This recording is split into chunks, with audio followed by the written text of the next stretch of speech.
My son and his wife had been living in my house for 8 years. When the baby was born, my daughter-in-law shoved my wife and shouted, "Don't touch him. You're filthy." My blood froze. I called my son and said 3 words that left them stunned. "My name is Stephen and I'm 67 years old." I never thought I'd be telling this story, but sometimes life forces you to confront truths you've been avoiding for years. What happened in my living room that Tuesday morning changed everything I thought I knew about family, respect, and the dangerous cost of being too generous. My son Samuel moved into our house 8 years ago with his wife, Everly. At the time, it seemed like the right thing to do. They were struggling financially. Martha and I had the space and we believed family should help family. Samuel was our only child and we wanted to give his marriage the best chance to succeed.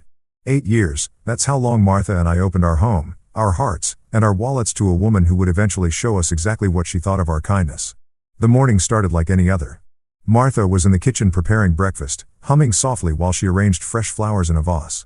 At 73, my wife still found joy in small things. Her silver hair caught the morning light as she moved around our kitchen with the same gentle grace that had captured my heart 45 years ago. I was reading the newspaper in my chair when I heard the crying. Not just any crying, but the sharp demanding wail of a newborn.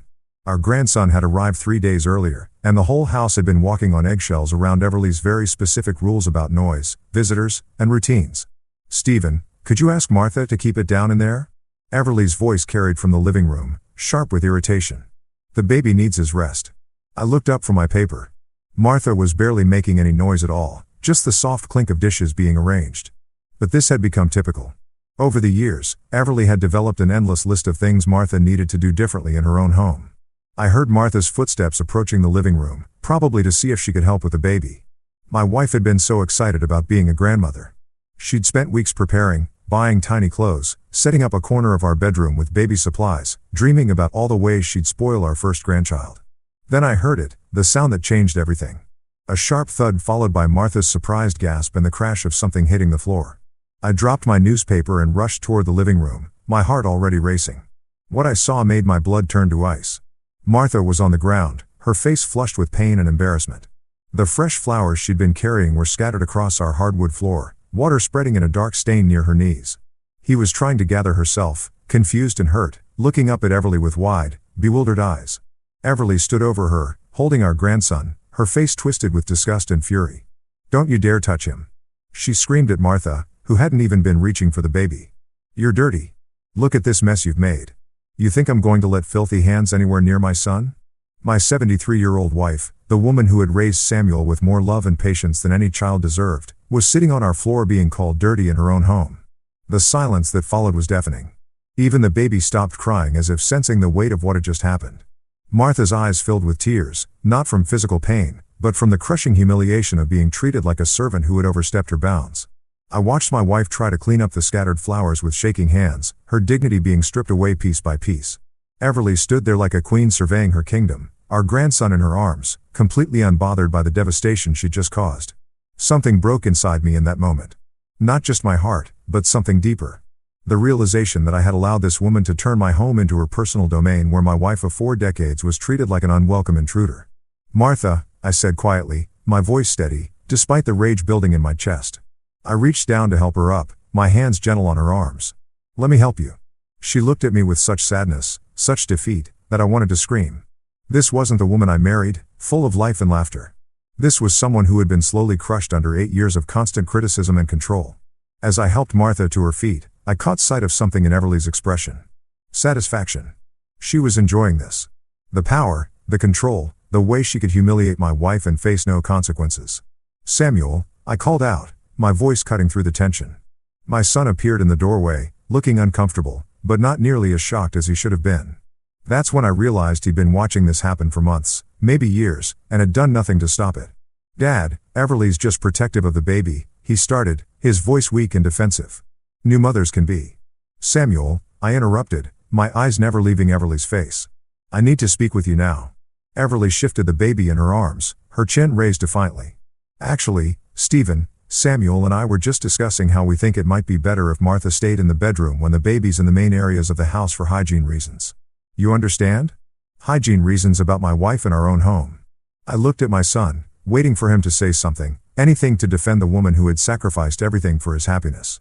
Instead, Samuel avoided my eyes and mumbled something about doing what's best for the baby.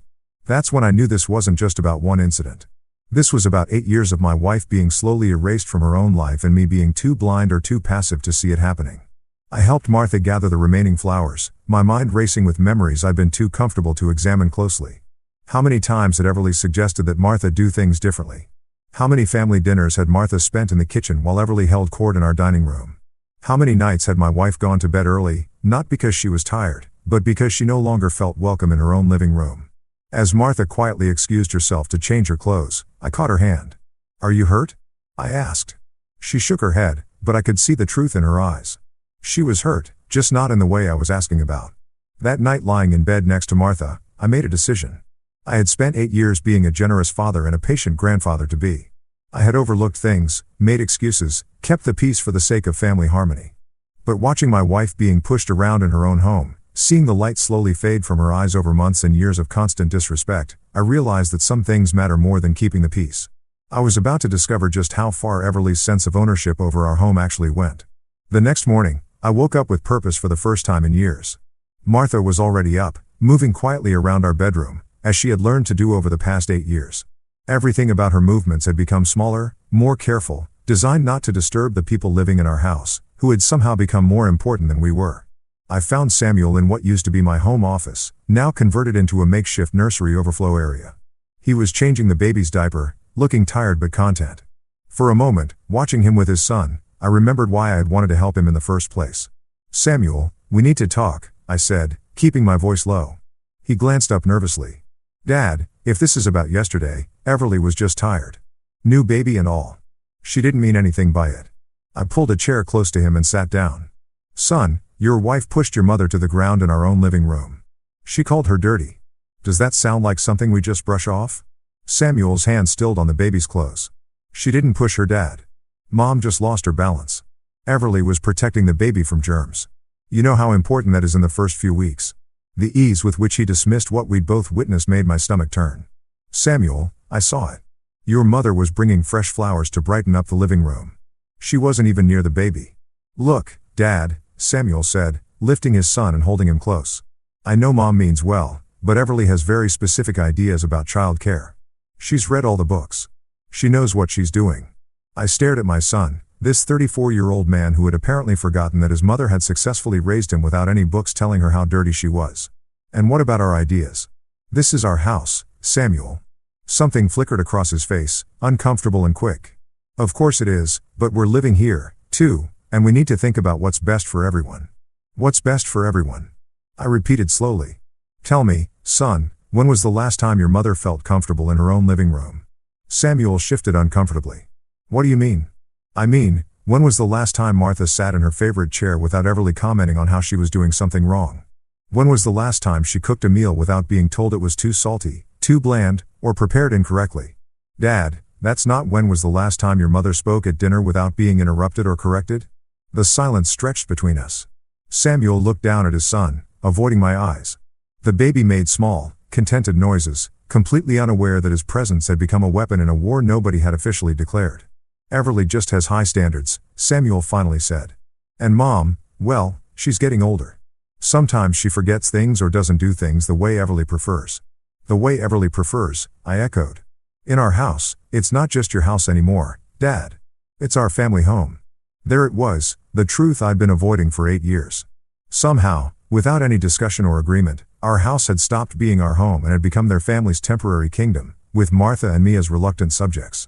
I thought about all the small changes that had happened so gradually, I'd barely noticed them. How Everly had rearranged our living room furniture because it flowed better.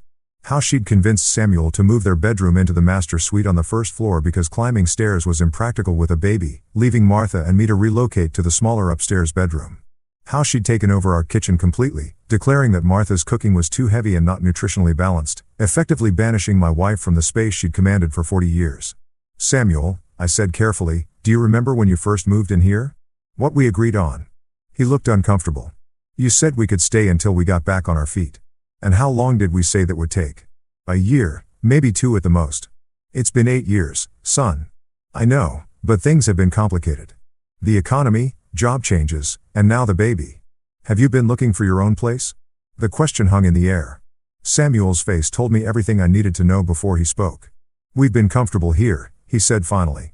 "And with the baby coming, Everly thought it made sense to stay where there's help and support." Help and support. I almost laughed. Martha had been providing both for 8 years while being treated like hired help who couldn't do anything right. Does Everly work, Samuel? Another uncomfortable shift. She's focusing on being a mother right now. That's a full-time job. And you? I'm between opportunities at the moment, but with the baby, we need to be smart about childcare costs. I felt something cold settle in my chest. My son was unemployed.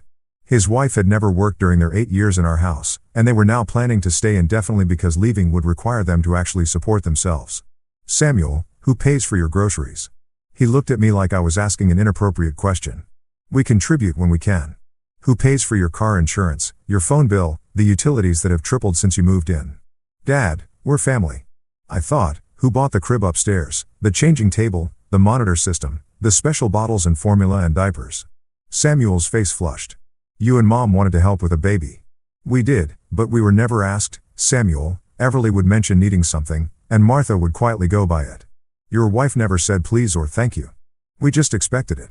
I watched my son struggle with information he'd been avoiding for years. The truth about how his small family was surviving and at whose expense. "Where does Everly think the money comes from, son?" "When Martha buys groceries for 5 people instead of 2. When our electric bill jumps because someone's running space heaters and sound machines all night. When we're suddenly buying organic everything because regular food isn't good enough for your wife's standards."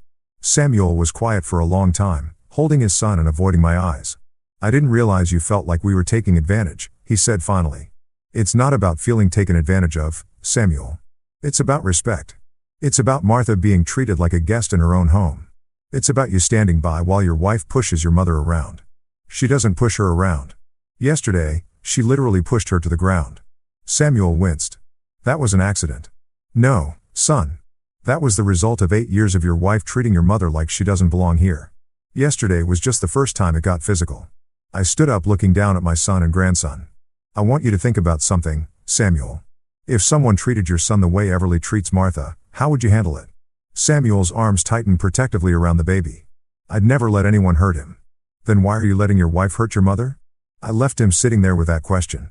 As I walked back toward the kitchen, I could hear Everly's voice drifting from the living room. She was on the phone with someone, and her tone was completely different from the exhausted new mother act she put on around us. "Oh, it's perfect," she was saying, her voice animated and confident. "We have the whole place basically to ourselves. The old woman mostly stays upstairs now, and Steven's completely manageable. Samuel does whatever I tell him to do." I stopped walking. She was talking about us, about our home, about my wife. "No, we're not planning to move anytime soon," Everly continued. "Why would we? Free house, free food, built-in babysitting. It's like winning the lottery, except easier." The person on the other end must have said something because Everly laughed. A sound I'd rarely heard in our house. "Trust me, they're not going anywhere. Martha's too beaten down to cause trouble, and Steven's too much of a pushover to make demands. By the time they realize what's happening, we'll have everything exactly how we want it." I stood frozen in our hallway, listening to my daughter-in-law discuss our family like we were marks in some long-term con game. The casual cruelty in her voice, the complete lack of gratitude or affection made me realize that what happened yesterday wasn't an isolated incident or a moment of new mother stress. It was Everly showing her true face for the first time, confident that there would be no consequences. As I stood there listening to her laugh about how easily she'd manipulated our family, I realized that the conversation I'd just had with Samuel was only the beginning. This wasn't just about respect or boundaries or even money. This was about a woman who had spent 8 years systematically taking over our home and our lives and who was now planning to continue that takeover indefinitely. The question was, what was I going to do about it? After overhearing Everly's phone conversation, I couldn't shake the feeling that there was more going on than I'd realized. Her words kept echoing in my mind, "By the time they realize what's happening, we'll have everything exactly how we want it." What exactly did she mean by that? I spent the next few days watching more carefully, paying attention to things I'd been too trusting to notice before. Martha seemed to sense my change in mood, but didn't ask questions. She'd learned over the years that asking too many questions around Everly led to uncomfortable confrontations. It was Thursday afternoon when I made the discovery that changed everything. I was looking for our homeowner's insurance documents in my old filing cabinet, which I'd moved to the basement when Samuel and Everly took over my office.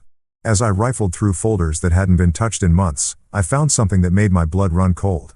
Mixed in with our personal documents were papers I'd never seen before. Official-looking forms with our address on them, but not our names.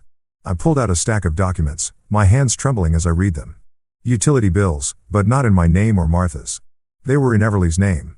Not just one bill, but several months' worth. Electric, gas, water, cable, internet, all transferred to Everly Hartwell. But that wasn't the worst part. At the bottom of the stack was a form I recognized but couldn't immediately believe. A mail forwarding request with the Postal Service redirecting all mail for our address to come under Everly's name first, dated 6 months ago. I sat down hard on an old chair in our basement, staring at the papers in disbelief. Everly had been systematically putting our home services in her name without telling us, without asking permission. I climbed the stairs with shaking legs and went straight to our mailbox. Sure enough, when I really looked at the mail we'd been receiving, I noticed that most of it was addressed to E. Hartwell at our address with our actual mail mixed in almost as an afterthought. How had I missed this? How long had she been intercepting our mail, our bills, our personal correspondence? I walked back into the house and went straight to the kitchen where Martha was quietly preparing lunch. She looked up when I entered and I could see the question in her eyes. "Martha," I said, keeping my voice low. "When was the last time you saw our electric bill?" He frowned, thinking. "Well, you usually handle those, Stephen. But now that you mention it, I haven't seen any bills lying around in months. I assumed you were paying them online now." "I'm not paying them online. I haven't seen them either." Martha's face went pale. "What do you mean?" I showed her the documents I'd found, watched her face change as she realized what they meant. My strong, patient wife, who had endured 8 years of gradual humiliation, suddenly looked frightened. "Stephen, what does this mean? Why would she put the bills in her name?" I didn't want to voice what I was thinking, but the implications were becoming clear. "I think she's trying to establish legal residence here. If all the utilities are in her name, if she's receiving all the mail, she can claim this as her primary residence. But it's our house. We have the deed." "I know. But if someone wanted to make a legal claim that they were the primary occupants, having all the utilities and mail in their name would be a good start." Martha sank into a chair at our kitchen table. "She's trying to take our house." Before I could answer, we heard footsteps. Everly appeared in the kitchen doorway, the baby in her arms, looking at us with curious eyes. "Is everything all right?" she asked, her voice sweet and concerned. "You both look upset." I held up the stack of papers. "Everly, why are our utility bills in your name?" For just a second, her mask slipped. I saw a calculation in her eyes. A quick assessment of how much trouble she was in. Then the innocent expression returned. "Oh, those," she said with a light laugh. "There was some mix-up with the billing company a few months ago. They kept sending the bills to the wrong address, so I had them transferred to my name temporarily to make sure they got paid on time.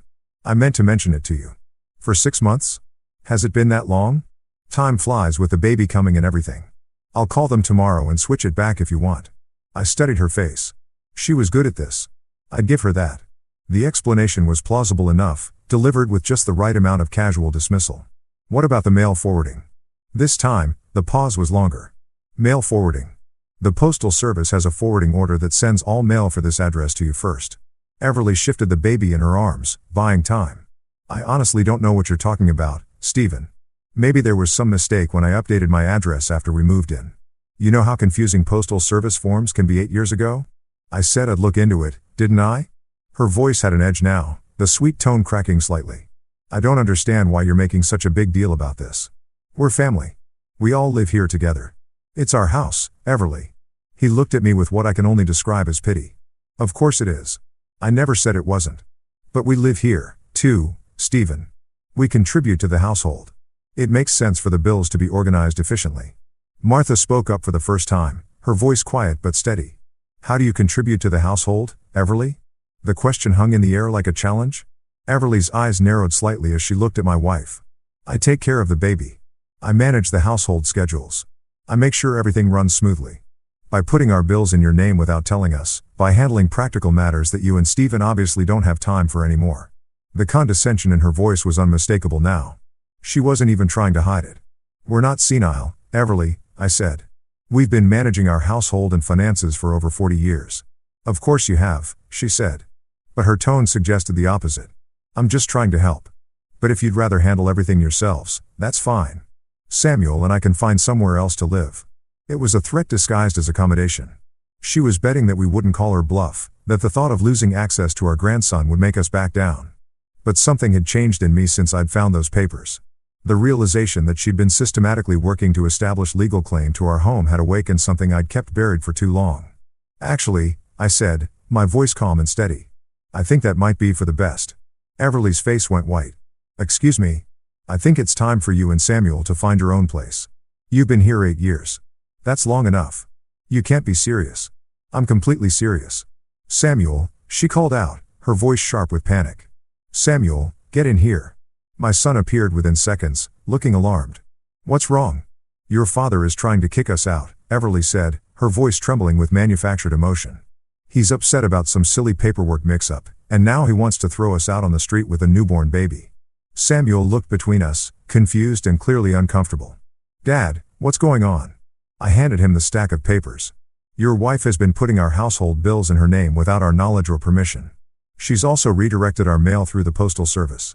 Samuel frowned as he looked through the documents. Everly, what is this? It's nothing, she said quickly. Just some administrative convenience to make sure bills got paid on time.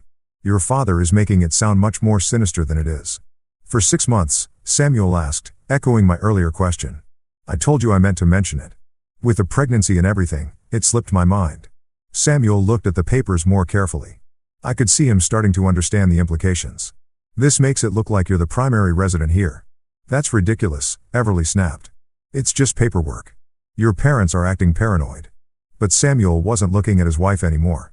He was looking at me, and I could see the exact moment when the pieces started falling into place in his mind. All the small changes over the years, all the ways Everly had gradually taken more control over the house, all the times she'd made decisions without consulting Martha and me. Everly?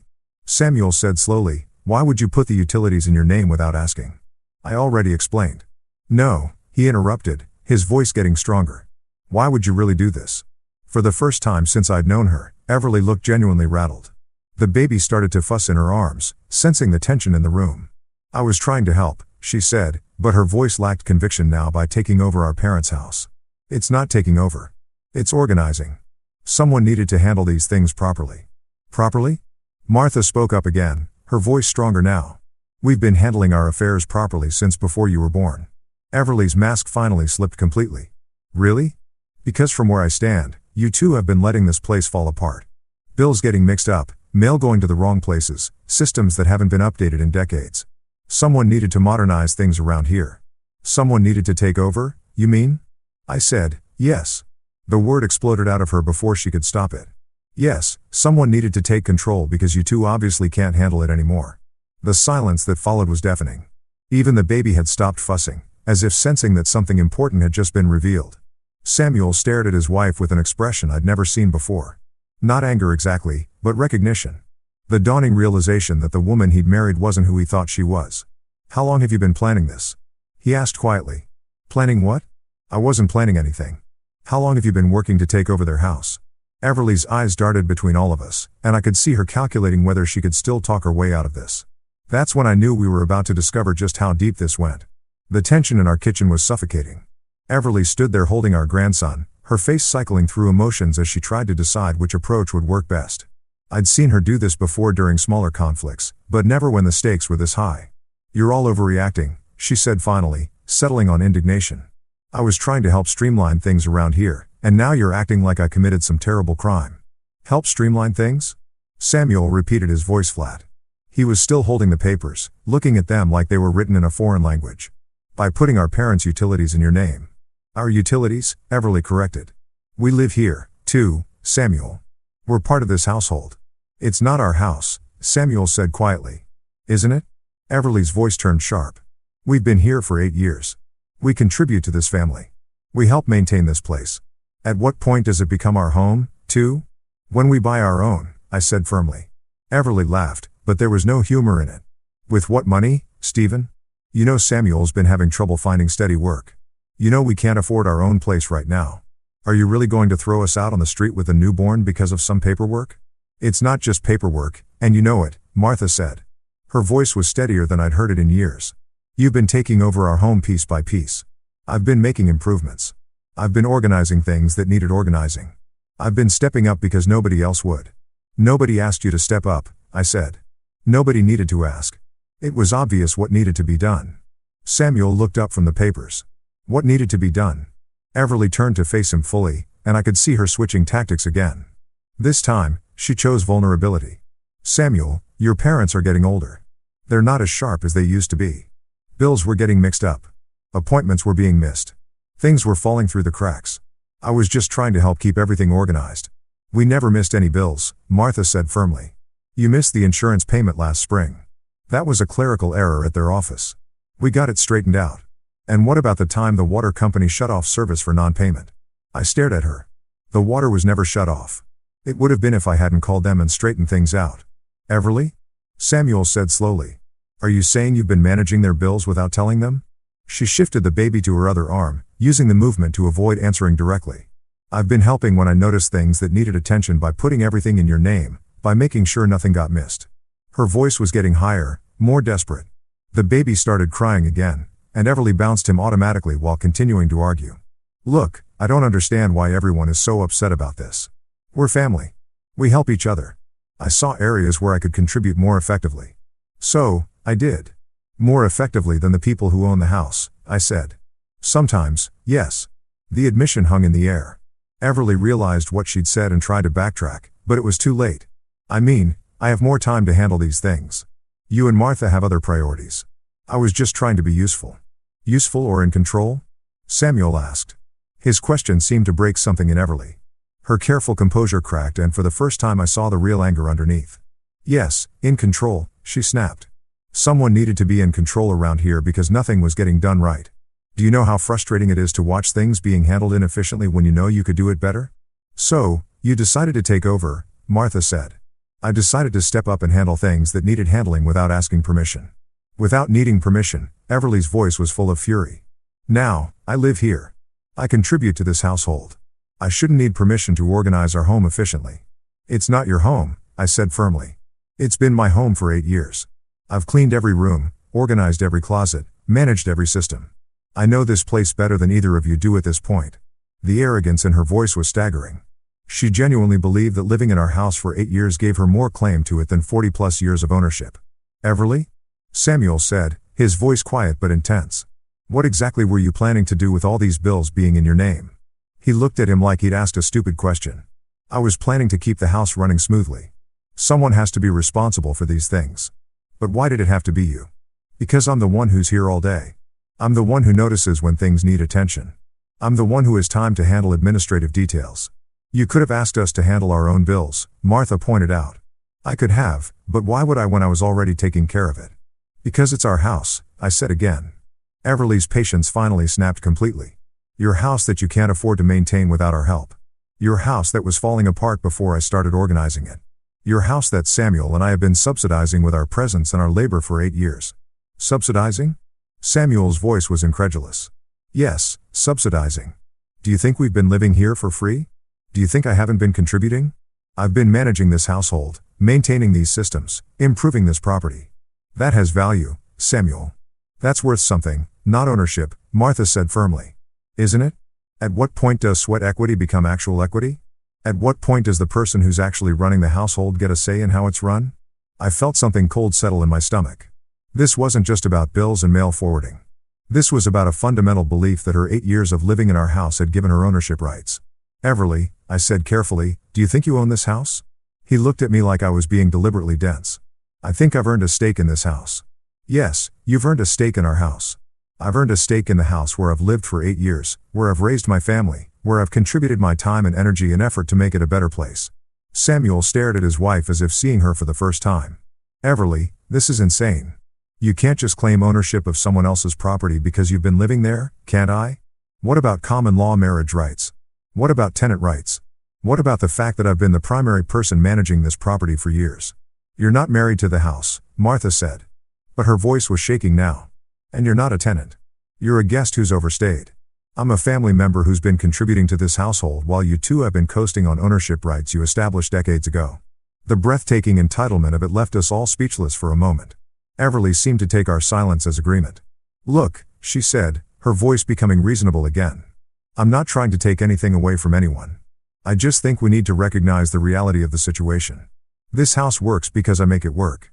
These systems function because I maintain them. This family runs smoothly because I organize it. This family, Samuel said slowly. Or your family, our family, all of us, including Mom and Dad. Everly glanced at Martha and me. And I saw something cold flicker in her eyes. Of course, including Stephen and Martha. They're an important part of this household. An important part, I repeated, in our own house. In our family home. Yes, it's not a family home, Samuel said, his voice getting stronger. It's Mom and Dad's home that they've been generous enough to let us live in. For 8 years, Samuel, at some point, generosity becomes partnership. Not without discussion, not without agreement, not without consent. Everly's face was flushed now. Her control completely gone. Consent? I've been getting consent for 8 years in the form of you allowing me to handle these responsibilities. You've been perfectly happy to let me manage everything as long as you didn't have to think about it. She turned to face Martha and me directly. And you too have been perfectly happy to let me handle all the difficult parts of maintaining this household while you get to play the generous grandparents. We handle our own household. Martha said firmly. Really? When was the last time you balanced a checkbook? When was the last time you called a utility company? When was the last time you researched the best internet plan or negotiated a better rate for anything? I realized she was right about some of this. Over the past few years, Everly had gradually taken over many of these tasks, always presenting it as helpful efficiency rather than a takeover. That doesn't give you ownership rights, I said. It gives me a voice in decisions that affect my family's living situation. Your family can get your own living situation, Samuel said quietly. Everly whirled to face him, her eyes blazing. With what money? With your non-existent job? With my non-existent career because I've been busy managing this household for 8 years. That was your choice. That was our agreement. You said we'd stay here temporarily while we got on our feet. You said your parents wanted to help. You said this was the best thing for our family. I said we'd stay temporarily, not permanently. And I never said you should take over their house. I didn't take over anything. I stepped up when stepping up was needed. The baby was crying harder now, disturbed by the shouting. Everly tried to soothe him while continuing to argue, but her multitasking was falling apart under stress. Maybe, Martha said quietly. The baby should be somewhere quieter. Everly clutched our grandson tighter. He's fine where he is. He's upset because we're all shouting. He's upset because his family is being torn apart by selfish people who can't appreciate what they have. The insult was so casual, so matter-of-fact that it took a moment to register. Martha's face went white. Selfish people, I repeated. Yes, selfish. You have more space than you need, more resources than you use, and a family that's been helping you maintain all of it. And the moment someone asks for basic consideration, you want to throw us out. That's when I knew there was no reasoning with her. In her mind, we were the villains for wanting control of our own home. She genuinely believed she was the victim in a situation where she'd been systematically taking over our lives. The question now was what I was going to do about it. After that explosive confrontation in the kitchen, the house felt like a powder keg waiting to explode. Everly had retreated to the master bedroom with the baby, slamming the door behind her. Samuel had wandered outside to the backyard, looking shell-shocked. Martha and I were left standing in our own kitchen, trying to process what had just happened. Stephen, Martha said quietly, her voice shaking. She really thinks she owns our house, I nodded, still staring at the stack of papers in my hands. Not just thinks it, she's been working toward it systematically. What do we do? That was the question that kept me awake all night. What did we do about a woman who had spent 8 years gradually taking control of our home and now believed she had legal and moral rights to it? What did we do about our son who was clearly trapped between loyalty to his wife and recognition of what she'd done to his parents? The next morning, I made a decision.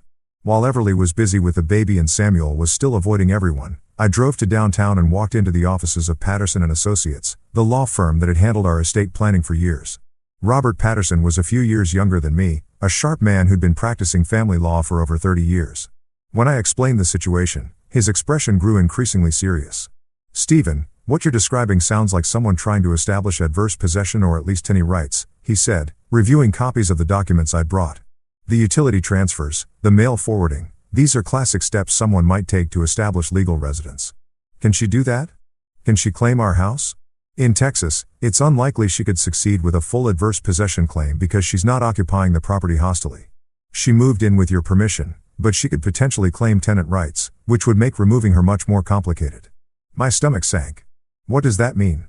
It means that if she's established herself as a tenant, even without a formal lease, you might have to go through formal eviction proceedings to remove her. And if she's put utilities in her name and established mail forwarding, she could argue that she's been acting as the primary resident. You are. For 8 years, we've let them live their rentrée because Samuel is our son. I understand that. But the law doesn't always distinguish between generosity and formal tenancy agreements. If someone has been living somewhere long-term and handling household responsibilities, they can sometimes claim tenant rights. I felt sick. So, We're trapped? Not necessarily. But you need to be very careful about how you handle this. If you want them to leave, you should do it properly through legal channels. Robert leaned forward across his desk. Stephen, I have to ask, is there any chance your daughter-in-law has been getting legal advice? The steps she's taken are very methodical. They're exactly what someone might do if they were trying to establish a legal claim to residency. The thought hadn't occurred to me, but it made perfect sense. Everly's actions hadn't been random or emotional. They'd been calculated and systematic. What should I do? First, document everything. Every bill that's been transferred, every piece of mail that's been redirected, every change she's made without permission. Second, I'm going to draft a formal notice requiring her to transfer all utilities and mail back to your name within 30 days. Third, we're going to establish clear written expectations for their continued residence in your home. And if she refuses, then we proceed with formal eviction proceedings. It's not pleasant, but it's legal and it's final. I left Robert's office with a thick folder of legal forms and a plan of action. For the first time in weeks, I felt like I had some control over the situation. But when I got home, I realized that Everly had been making plans of her own. Martha met me at the door, her face pale with worry. Stephen, you need to see something. She led me to our bedroom where she'd been going through our personal filing cabinet. Papers were scattered across our bed, and Martha's hands were shaking as she held up a document. I was looking for our insurance policies to make sure everything was still in our names, she said. And I found this mixed in with our papers. It was a deed transfer form, blank, but with our property description already filled in. At the bottom in Everly's handwriting were notes about property values and tax assessments. She's been researching how to transfer ownership of our house. Martha whispered. I felt cold rage wash over me. Where did you find this? In our filing cabinet. She must have put it there when she was going through our papers to get information for the utility transfers. I studied the form more carefully. It wasn't just a casual inquiry. Someone had provided Everly with specific information about our property, including details that weren't publicly available.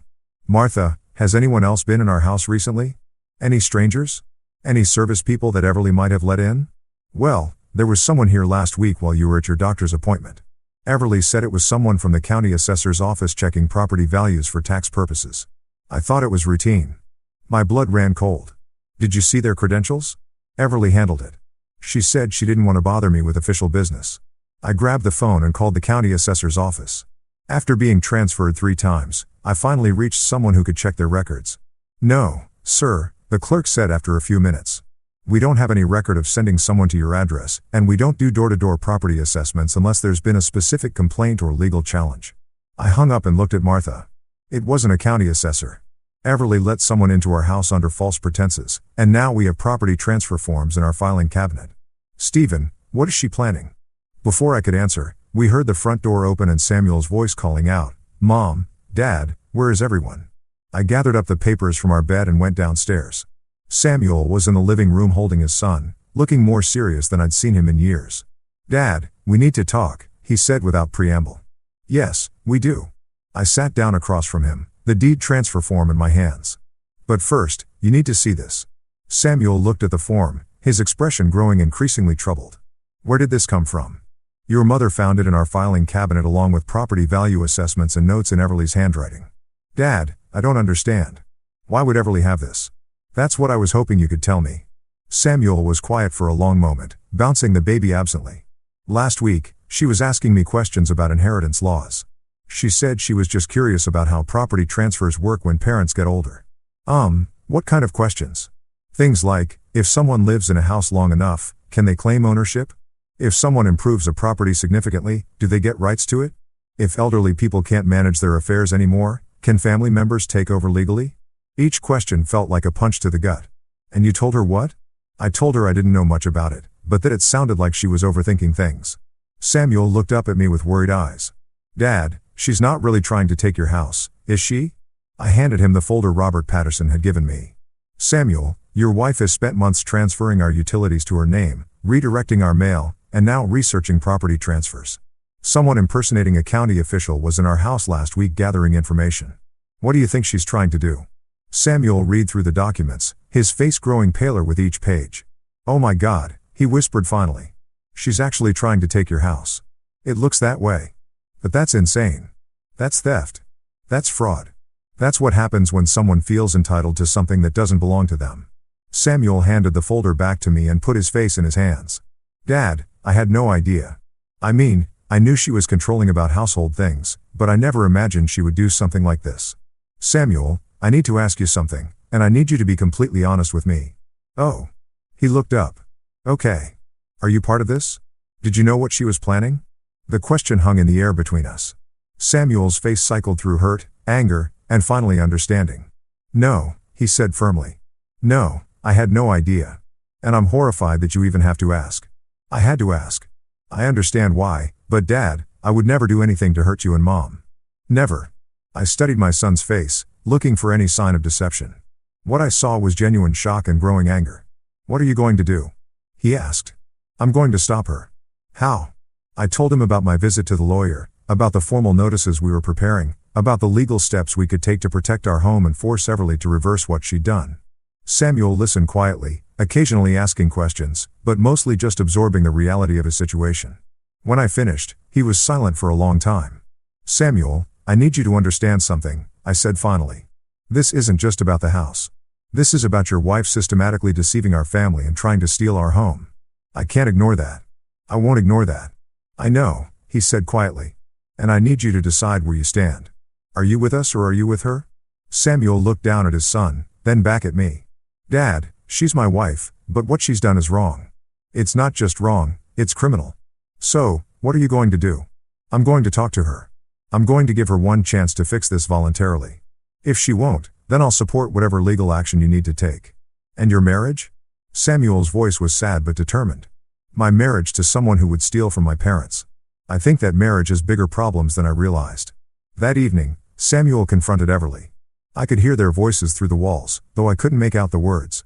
The argument went on for over an hour with periods of shouting followed by intense whispered conversations. Finally, Samuel came to find me in the living room. His face was grim and he was no longer carrying the baby. She admitted it, he said without preamble. All of it, the utilities, the mail, the property research. He's been planning this for over a year. What did she say when you confronted her? She said she was protecting our family's future. She said you and Mom are getting older and that someone needed to make sure the house stayed in the family when you're gone. She said she was protecting the family by stealing from us. She said she was ensuring that the house would go to people who actually take care of it instead of being sold to strangers. The twisted logic was almost breathtaking. And what did you tell her? I told her that what she was doing was theft and fraud. I told her that if she didn't fix everything immediately, I would support you in having her arrested. How did she react to that? Samuel's face was hard with anger. He told me that if I sided with you against her, she would make sure I never saw my son again. That threat changed everything. This wasn't just about property fraud anymore. This was about a woman who was willing to use her own child as a weapon to get what she wanted. Samuel, I said carefully. What do you want to do? He looked at me with eyes that reminded me of the little boy I'd raised, the one who always tried to do the right thing, even when it was hard. I want to do whatever it takes to stop her, he said. Even if it means losing my marriage. I won't let her steal from you, and I won't let her use my son as blackmail. The next morning, I called Robert Patterson and told him we were ready to proceed with formal legal action. The time for family discussions and attempted compromises was over. Everly had made her choice. Now it was time for her to face the consequences. The formal legal notice was served to Everly on a Tuesday morning. I watched through our living room windows. The process server approached our front door, official documents in hand. Martha stood beside me, her fingers intertwined with mine. Both of us knowing that this moment would change everything. Everly answered the door with the baby in her arms, probably expecting a delivery or a neighbor. When she realized what was happening, her face went through a range of emotions I'll never forget. Confusion, then recognition, then pure rage. She slammed the door so hard that the baby started crying. The legal notice was comprehensive. It required Everly to transfer all utilities back to our names within 7 days, cancel the mail forwarding immediately, and cease any and all activities related to establishing residency or ownership claims on our property. It also informed her that she had 30 days to vacate the premises voluntarily or formal eviction proceedings would begin. But the most important part was what Robert Patterson had added at my request. A formal complaint was being filed with the district attorney's office regarding identity theft, mail fraud, and attempted property fraud. Within an hour of being served, Everly was in our living room, her face flushed with fury, demanding to speak with Samuel and me. Martha had wisely taken herself to visit her sister for the day, not wanting to be present for what was sure to be an ugly confrontation. You can't do this to me, she screamed, waving the legal papers in the air. I have rights. I've been living here for 8 years. You have the right to leave voluntarily, I said calmly. That's about it. Samuel, Tell your father he's making a mistake. Tell him what this will do to our family. Samuel, to his credit, had clearly spent the past few days thinking about his priorities. Everly, what you've done is illegal. Dad is being more than fair by giving you a chance to fix it voluntarily. Fix what? I haven't done anything wrong. You've committed identity theft by putting their bills in your name, Samuel said, his voice steady despite the circumstances. You've committed mail fraud by redirecting their mail. You've attempted property fraud by researching ways to transfer their house to your name. These are felonies, Everly. I was trying to help this family, by stealing from my parents. By taking responsibility when no one else would. I'd heard enough. Heavily, you have 7 days to transfer everything back to our names. You have 30 days to find somewhere else to live. Those are your options. And if I refuse, then you'll be evicted, and the criminal charges will proceed. He stared at me with undisguised hatred. You would really do that? You would really destroy your son's marriage and take away your grandson over some paperwork? I would really protect my home and my wife from someone who's been systematically trying to steal from us. Yes, Samuel. She turned to her husband desperately. You can't let them do this to us. Samuel looked at his wife with an expression I can only describe as profound sadness. Everly, they're not doing anything to us. You did this to us. I did this for us. No, you did this for you. And now our son is going to grow up with a mother who tried to steal from his grandparents. That seemed to break something in Everly. She sank into our couch, still holding the baby. And for the first time since I'd known her, she looked genuinely defeated. I just wanted security, she said quietly. I wanted to make sure our family had a stable home. You already had that, Samuel said.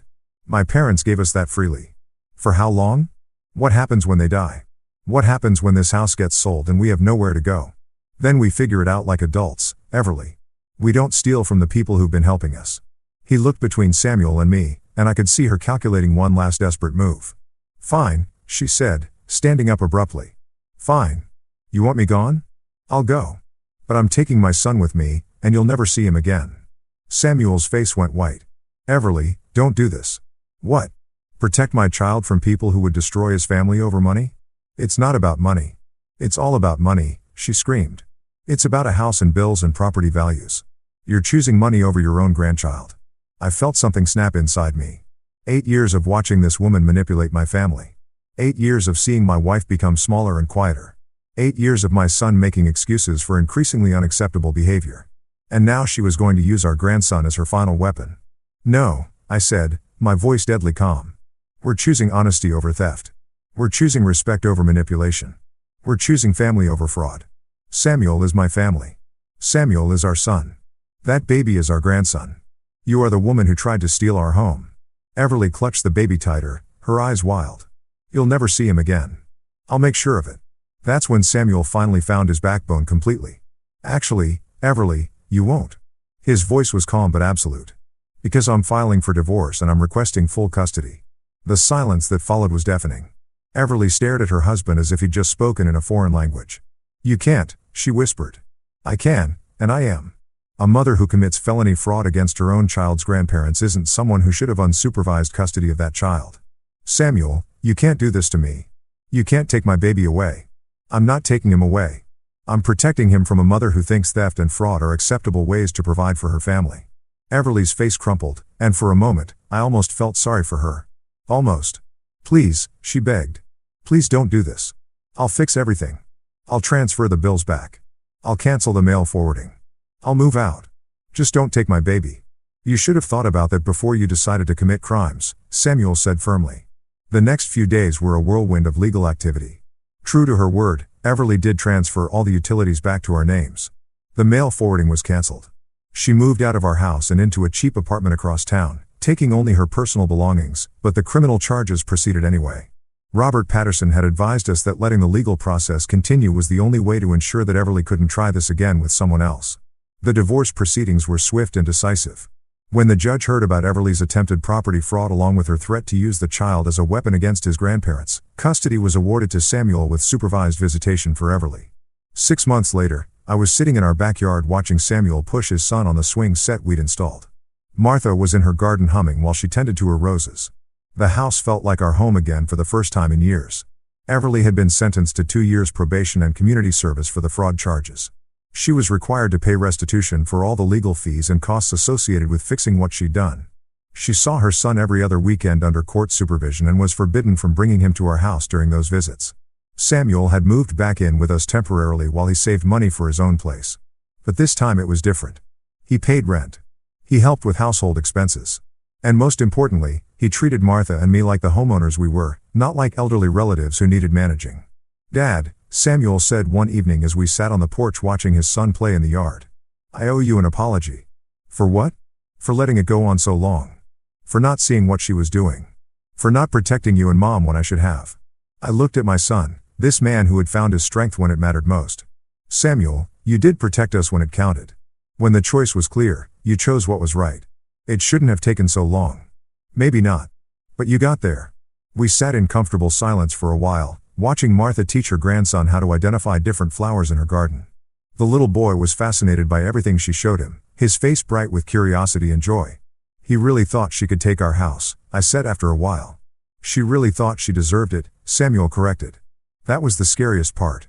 She genuinely believed that living here for 8 years gave her more rights than 40 years of ownership." I nodded. People can convince themselves of anything if it serves their purposes. The thing is, if she had just been grateful, if she had just been respectful, you and Mom would have probably helped us forever. He was right. If Everly had treated Martha with kindness, if she had contributed to our household instead of trying to control it, if she had asked for help instead of trying to steal what she wanted, we would have been happy to support our son's family indefinitely. But she couldn't do that. I said she needed to be in control. She needed to own things instead of just enjoying them. And now she's lost everything. I watched my grandson run across the yard to show Martha a butterfly he'd caught, his face glowing with excitement. He praised his gentleness with the creature and helped him release it back into her flower bed. "Not everything," I said. "She still gets to see him. She still gets to be his mother, even if it's not the way she planned." "Do you think she'll ever understand what she did wrong?" I considered the question. "I think she'll understand that she lost. I don't know if she'll ever understand why." 3 years later, Samuel bought a house 4 blocks away from us. It's close enough that we can walk over for dinner. Close enough that our grandson can ride his bicycle to our house after school. Close enough that Martha can babysit whenever Samuel needs her to. Everly remarried last year to a man who owned his own home. She still sees our grandson every other weekend, and according to Samuel, she seems happier now that she has her own domain to control. Martha and I renewed our wills recently, leaving everything to Samuel and establishing a trust fund for our grandson's education. The house that Everly tried so hard to steal will stay in our family after all, but it will pass through love and generosity, not theft and fraud. Sometimes I think about what would have happened if I hadn't found those papers in the basement. If I hadn't overheard that phone conversation. If I had just continued to ignore the small signs that something was wrong. Everly might have succeeded. She might have gradually taken over our home so completely that by the time we realized what was happening, it would have been too late to stop her. But I did find those papers. I did overhear that conversation. And when the moment came to choose between keeping the peace and protecting our family, I chose protection. Martha is happy again. She sings while she cooks. She tends her garden with joy. She plays with her grandson without fear of being criticized or corrected. Our home feels like our home again. And our grandson is learning that love doesn't come with strings attached. That generosity doesn't require gratitude, but that respect is non-negotiable. Even within families, especially within families. The 3 words I said to Samuel that day in the kitchen when I called him over and showed him those papers were simple. "This stops now." Sometimes that's all it takes to change everything.